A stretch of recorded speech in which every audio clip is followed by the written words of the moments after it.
ابھی مہربان پھر کس کی بات سنی جائے؟ چونکہ تحریک انصاف کے بانی چیئرمین تو خود ڈیلا میں ہیں اور مروہ صاحب مل کے آتے ہیں تو وہ کہتے ہیں کہ جی انہوں نے مجھے کہا ہے کہ آپ نے سب کچھ کرنا ہے، اور کوئی اور مل کے آتا ہے تو وہ کہتا ہے جی مجھے انہوں نے کہا ہے کہ میں نے ہی سب کچھ کرنا ہے۔ کبھی علیمہ خان کی بات آتی ہے، کبھی بشرا بیوی کی بات آتی ہے، تو پھر اسی لیے یہ خبریں باہر آتی ہیں نا کہ کوئی نہ کوئی چیزیں اندر چل رہی ہیں۔ جی جی ضرور، اور میرے خیال میں ہماری جتنی بھی سینئر لیڈرشپ ہے ان کو زیادہ ذمہ داری کا مظاہرہ کرنا چاہیے ہے، اور ایک دوسرے کے مشاورت کے ساتھ ہی ایک اعلامیہ جاری کرنا چاہیے ہے۔ مگر دیکھیے ہمارے پاس ہمارے چیئرمین ہیں بیرسٹر گوہر صاحب ہیں، عمر ایوب صاحب ہیں جو سیکرٹری جنرل ہیں پی ٹی آئی کے، اور وہ بہت عرصے سے جماعت کے ساتھ ان کا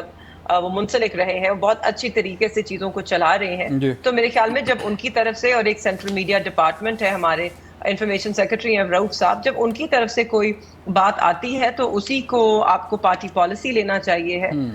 نہ کہ جو لوگ اپنی ذاتی حیثیت میں بیانات دے رہے ہوتے ہیں۔ دیکھیے جہاں تک جلسے کا سوال ہے یا اس کی ذمہ داری کا سوال ہے، تو جی کسی ایک بندے کے کندھے پہ اتنی بڑی ذمہ داری خان صاحب کبھی نہیں ڈالیں گے۔ وہ ان اچھا کا ہمیشہ سے رہا ہے کہ آپ نے پوری جماعت کو ساتھ لے کر چلنا ہے، ٹھیک ہے اور آپ کا جلسہ یا آپ کی کوئی بھی احتجاج وہ تبھی اس کو کامیابی ملتی ہے جب آپ سب کو ساتھ لے کے چلیں۔ کوئی ایک بندہ اپنے سر پہ اتنی بڑی ذمہ داری لے نہیں سکتا ہے۔ جی میرے خیال میں جو جلسہ ہے اس کی لیڈ جو ہے وہ ہمارے سی ایم صاحب ہیں علی امین گنڈا پور، وہ لیں گے لیڈ، اور باقی ان کو اسسٹ کریں گے پنجاب کے جو ہمارے ریجنل ہیڈز ہیں، چاہے وہ نارتھ پنجاب ہو، سینٹرل ہو، ویسٹ پنجاب ہو یا ساؤتھ ہو، وہ سب اپنا حصہ ڈالیں گے، اور اسلام آباد کیپٹل ٹیریٹریز جن لوگوں کی جو تنظیمیں ہیں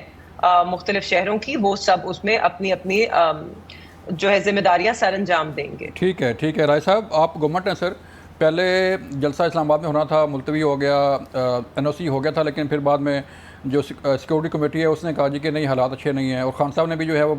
پرمیشن دے دی کہ جلسہ ملتوی کر دیجیے، لیکن اب ان کو وہ کہہ رہے ہیں کہ چاہے میں کہوں بھی صحیح تو پھر جلسہ لازمی ہونا ہے۔ تو 8 سپتمبر کے لیے تیاری ہے آپ کی؟ جی ہماری تو تیاری یہی ہوگی کہ امن و امان کو برقرار رکھا جائے، لوگوں کی سلامتی کو،